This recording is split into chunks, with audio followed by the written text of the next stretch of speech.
I will talk about how can you disable this sign or know how you can do that on your Bluesky app. So you just follow this ways, then it's going to work with you.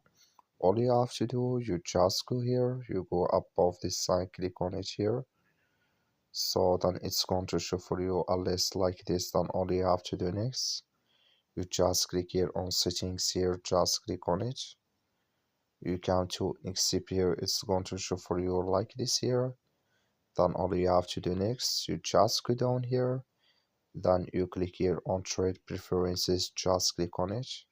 You come to next step here, it's going to show for you like this here. Come here to priorities here, your follows, click in this sign of this color. Like you see color, it's going to mean priorities your follows disable with us now. That's all you have to do. That's all. Thank you for watching. Don't forget to support us by liking, subscribe.